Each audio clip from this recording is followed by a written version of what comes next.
Hello, I'm Dr. Amber Love Johnson, and this is the EduCurious Podcast. We highlight exceptional educators and dive deep into complex issues. Today's guest is Ruby Nugent, college athlete, coach, and instructor. So, Ruby, welcome to the show. Hello, thank you for having me. So I got to know Ruby recently and totally impressed with her charisma and her attention to the community and to inspiring young athletes in this area.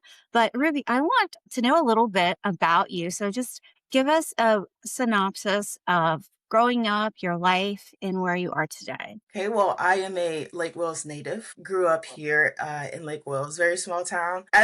Growing up, sports was very huge for me. It was really kind of, my outlet. And I played sports all throughout high school. I went to college on a full scholarship for softball. After college, I even stayed and worked as a student assistant where I helped coach. I continued sports. I played women's competitive slow pitch softball. I made it pretty much to the highest level. I played for about 20 years of women's competitive slow pitch softball. And in the midst of that, the beginning of that, I actually played women's flag football on our collegiate intramural team, and we won multiple national titles. And once, I finished with school and everything, made my trek back home because I love family. I love my home, where I, came here and, started working in the legal field with my sister, who I work with now, Tanya Stewart. I guess the rest is kind of where I am now, just kind of, being here, giving back to the community and, doing what I love. So I see you on the community side, volunteering countless hours at the Lake Wales Little League and helping our young athletes become better. Talk about how you were inspired through sports to get where you are today. Your success story going from small town girl to somebody who's really done some amazing things in their lifetime. So talk about your perspective. When I was that young kid playing Little League, I had members of the community spend time and invest in me. I had members from my neighborhood. It was parents of other teammates, Mr. Parker, Thad McBurrows, the other Mr. McBurrows. Anytime there's a team, us kids, we spent countless hours on the field, and they volunteered lots of hours. Coach Ramsey, rest in peace, Mr. Ramsey, he is the one who really kind of took interest in me catching, and he himself would spend lots of hours in making sure that I had the tools that I needed to have going into my high school career. And that's where I was able to get full scholarship in catchers, because in softball, most of the financial scholarships will go towards pitchers and catchers when we were playing back then. And that's how I was awarded full ride scholarship as a catcher.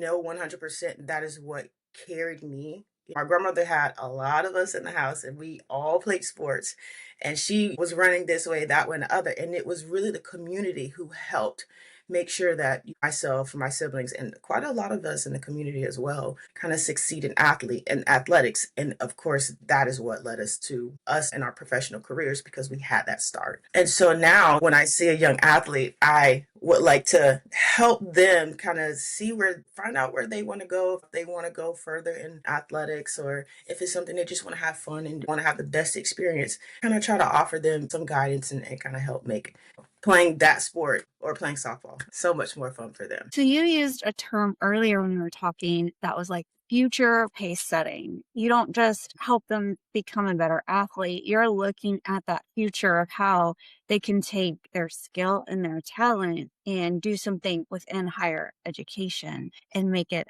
either a career or help get them to another level. So talk about that, how you help them navigate that educational aspect. I like for kids, especially around that 12, 13, 14-year-old age, to start looking and thinking about what do they want to do when they're an adult? Where do you want to go to school? What do you want to do? What would you like for your profession to be? The general, where do you want to be when you grow up type question. And then kind of help them see where, okay, if you want to allow sports to help you get there, this is how. And if that's not the case, and you don't, well, how is school going for you? How is your education going for you? Have you thought about the process? Have you thought about, what school you want to go to? Have you thought about, just kind of those things, kind of bringing some of those things that I learned working in the school with preparing kids for going, to college, kind of having on the outside on the setting of, being on the field where they probably wouldn't think about having that conversation about, preparing for the SAT, preparing for the ACT, or if college isn't an idea, or, maybe some other options that they don't know. Because if you think about it now, especially with softball, it's growing so much. Kids can have opportunities starting in a junior college or community college setting and working their way up and either going Division 1 or getting that education paid for and having a huge jump start going further should they, want to get a advanced degree or go right into their profession. All with being, something that they think about. My goal is to try to get them to kind of think about it more so, not so much as in that school aspect, because when kids, sometimes they shut their brains off when it comes to school. They want to think about it, but they got to get them in the mindset of it being more serious, and very much more attainable. Not so much like, oh, that's 10 years down the line. Like, no, you should definitely think about 10 years down the line right now. You mentioned just that fact about like some kids, I'll ask them, like, what do you want to be when you grow up? And they'll say, oh, professional athlete. And that's sort of like the extent of it. They don't realize how important it is to also have the good grades, to Mhm. get to the college, to play, and then move on to a professional athlete. Yes, you can go straight sometimes from high school to pro, but the reality is there's usually stepping stones. So what advice would you have to someone of that 12, 13-year-old age group that says, like, listen, this actually is important. It's important. I'm a living example. Like, talk about that, like, to that kid. I would definitely encourage them to continue to be the best, continue to work their hardest, continue to hone their skills, continue to learn. Because one of the things about playing in sports, it's mostly mental. And what I find with seeing an athlete on the field versus them in a classroom, you get a completely different kid. And when they're sharpening that, it's going to improve them in the classroom and pretty much anything they do in life. So I like the idea because I like to do mind control sometimes, especially with my kids when I'm teaching them something and I don't want to teach them. So I'm like, let's find a way to make this fun. But if that kid wants to go professional, I say shoot for the stars. Go hard. Take your training serious. Get as much, instruction as you can. Do it as best as you can, to make that happen for you.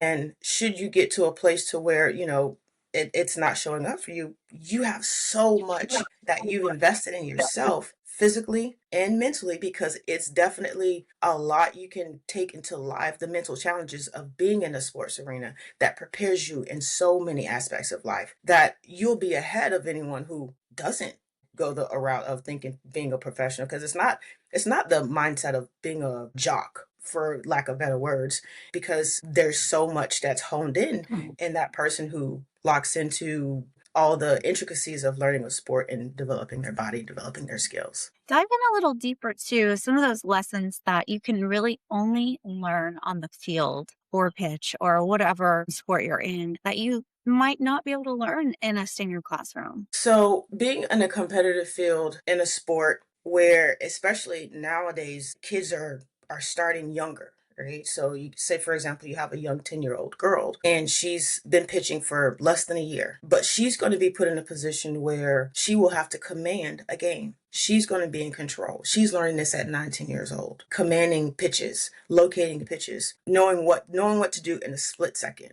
making decisions, dealing with other people. So you have all sorts of personalities on the team. It used to just be the whole team mindset sets you up for anything, which it does, but that's a lot of different personalities. And as an adult, you understand how being able to manage and be around different personalities and work towards a goal can be beneficial for a person. You have kids that are in that arena, that 9-year-old girl that's, on that mound pitching.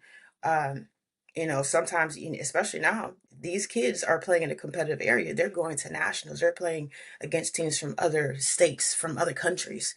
They're playing on stages that we could have never imagined 20 years ago. And they're playing in some of the most tense conditions where they have to command a strike at this time or they lose a ball game. And it's stressful. Their heart rate is going up. Their anxiety is high. And they have to regulate their emotions. They have to control themselves to be able to make happen what needs to be happening in order for that game to go the way it needs to go. And there's so much more to say about how being able to operate at that level at that age kind of prepares you going forward, especially when it's honed properly. Let's switch gears just a little bit and talk about the passion that you give back to the community. And you said that other people poured into you and now you're pouring into the community. What are your goals and dreams for the next couple years with the Lake Wales community and the Little League program? So my goal honestly is to be a resource. The ultimate goal is to help develop and train the athletes so the sport as a whole, little league as a whole, those games can be more competitive,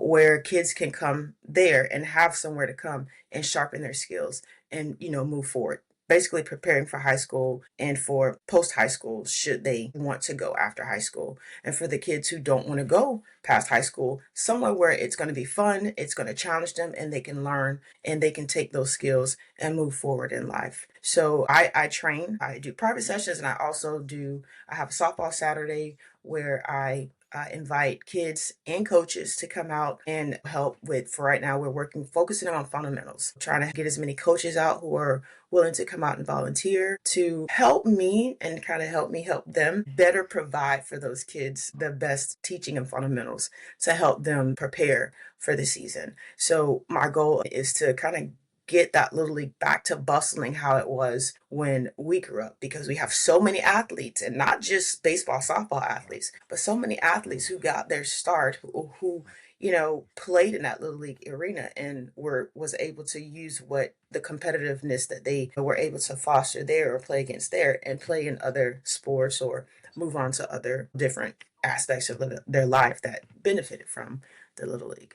Do you see former athletes come back and give back to the community like you do? Or is there a need? What would you like to say to anybody who's maybe played in our Little League program to get them to come back and pour back into the town? There's quite a few of us that are here and that are pouring back into. Quite a few people have they have kids and they have lives and they have things they're doing, and they may not know exactly in what capacity they could volunteer because they feel, oh, I don't have time for this or I don't have time for that. But there are quite a few athletes that played with me, some athletes that are out there that I coached when I was at the high school, and then some of them who have kids and they come out and they offer what they know. And I say we should do it. I encourage as many of them, even if it's not coaching a whole team, if it's not time that they can offer, if it's resources, or if it's just a visit where you could just come out and just show your face and speak to the kids and give the kids another face to look to who has come through that little league, and they can see, where they are now, to kind of probably see, maybe they can see themselves in this person, especially, professional person, someone that, they're looking up to. So I highly encourage it. We have quite a few of us that are out there now who started in Little League, and that's really was the theme of one of the first board meetings I went to. Was a lot of us said we remember when Little League was fun. We remember when it was bustling. We remember when it was so packed that you couldn't get through, and we want to get it back to the way it was. As you think back on your last, I don't know, decade or two, what are some of the biggest lessons you've learned, maybe in the classroom or on the field, that you have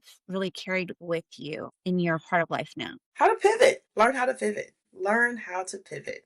The funniest thing, and you hear people say it all the time until it's and you laugh at it until it's you, and you say, when you tell God your plans, he laughs at you. And you really got to know how to pivot and be okay with making a change. Be okay with what you expect it to be for you to not be, because it might not have been God's plan for you. And when you learn how to pivot, the sooner you get out of that pivot and go in a different direction, the sooner you're going to go towards what your actual purpose is. What's one of the crossroads that you did a pivot and you're just incredibly surprised and blessed of how things turned out? I started out in college wanting to do physical therapy. And I got to college and I realized I learned differently. I studied differently, and it was very difficult for me.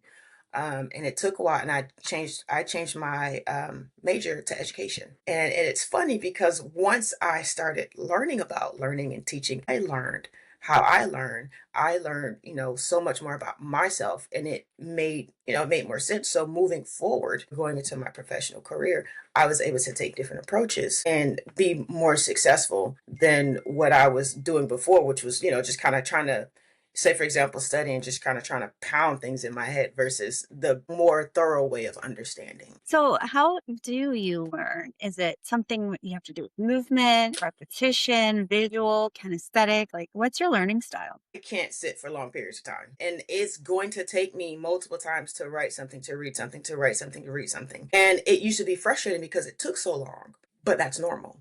I thought I wouldn't understand things. So I kind of had to put a wall up because I'm like, if I don't get it in this amount of time and I don't score XYZ, it's not for me. I'm not going to get it. But understanding that how I have to have certain things set up, I have to have all the things in place. I have to give myself breaks. I have to move. I have to change the arena versus just sitting in one place for 4 hours because it's going in and out, and that's that.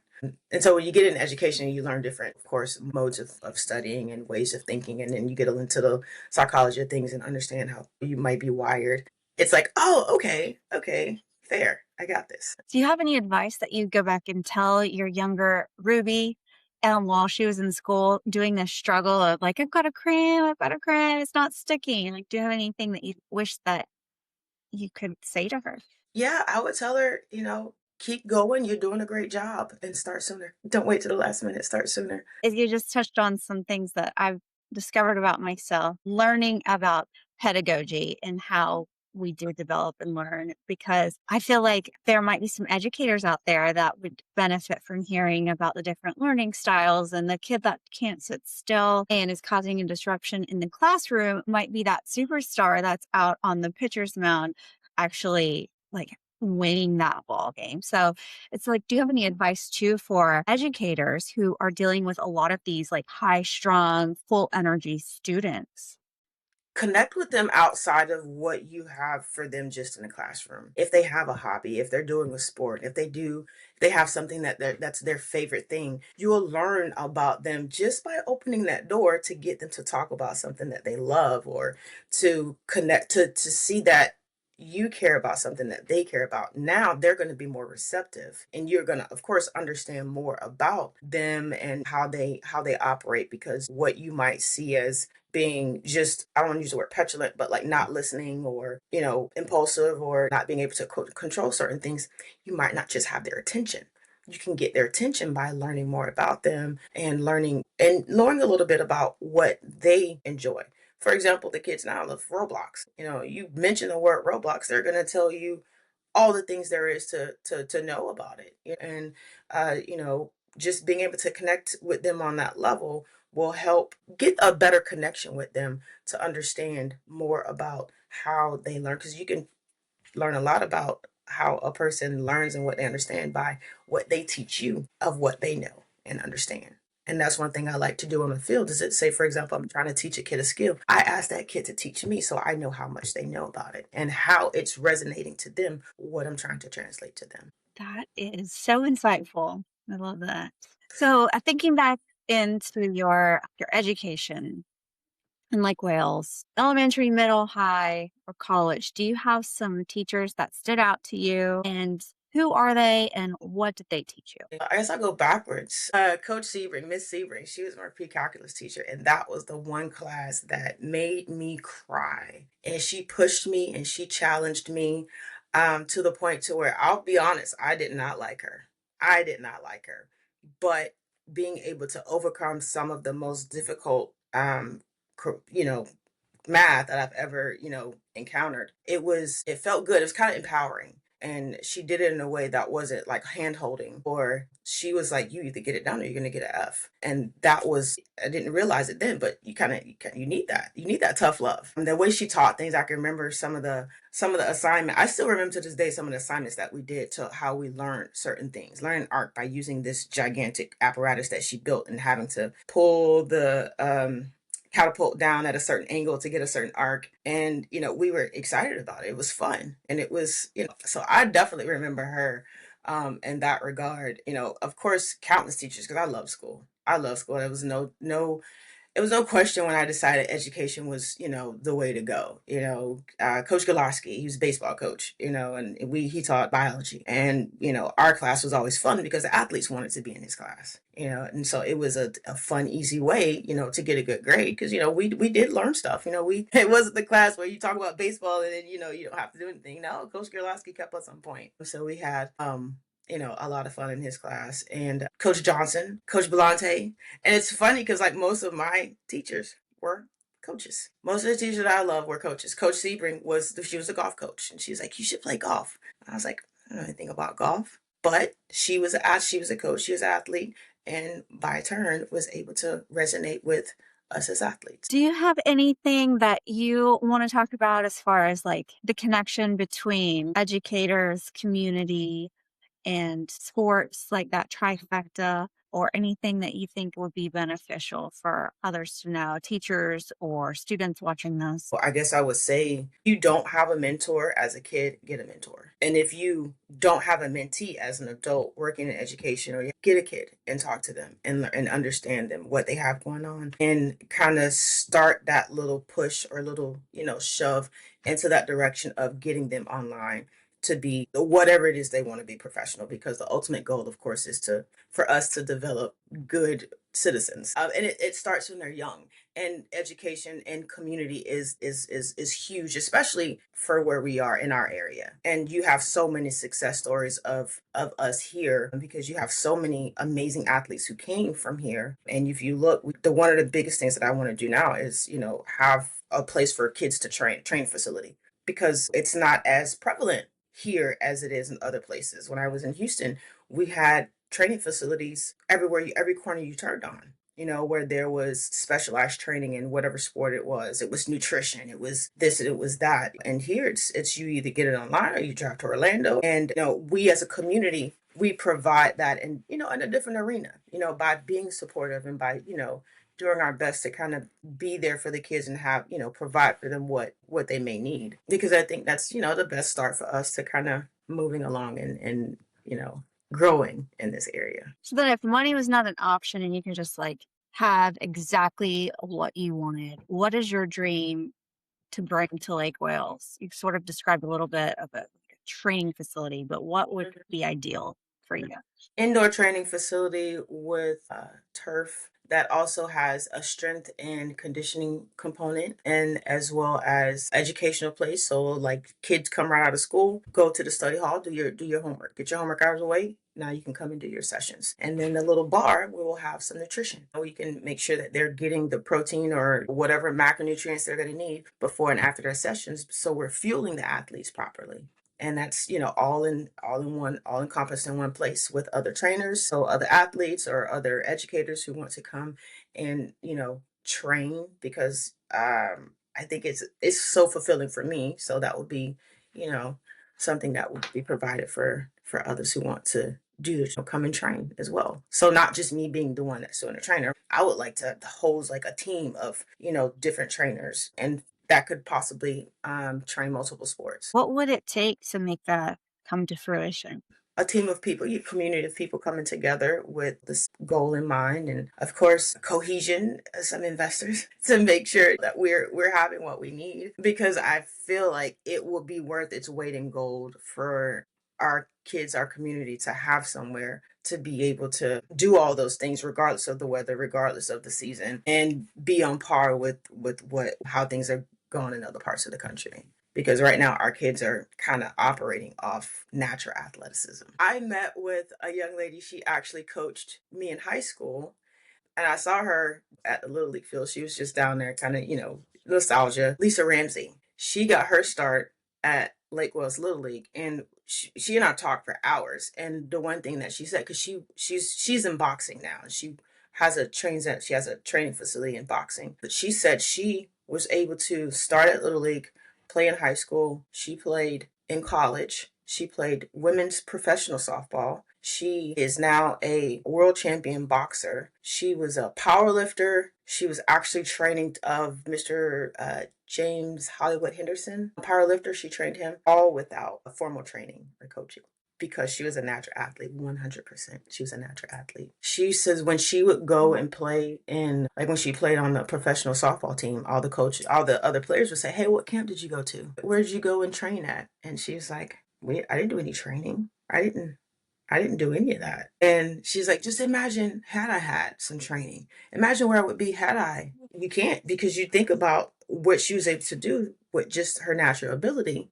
And that's a lot of the athletes that are here who doesn't. I was lucky in that I was able to get training from Mr. Parker, Mr. Burrows, Coach Ramsey, Coach Denton. Coach Denton used to come to my house and pick me up and, and teach me pitching or get me to the field so I could get extra reps. That was the training I was getting, where you have kids who are getting 1 hour sessions, one-on-one with coaches in every part of the aspect of the sport. Hitting, if she's a pitcher, pitching, defensive, strength and conditioning, speed and training. Some of them are now having nutritionists. So you could just imagine where our athletes who are born and raised here, who have God-given natural ability, the training where they would land. It's just mind-blowing, the thought of where we could go with that. We've got summertime coming up, and a lot of times that's sort of like a weird limbo time for students and educators. Do you have any advice on what to plug in with during the summer to strengthen your skill set and learn while it's that downtime? The downtime is the best time for training. I tell people all the time, especially like I'm going to revert back to softball.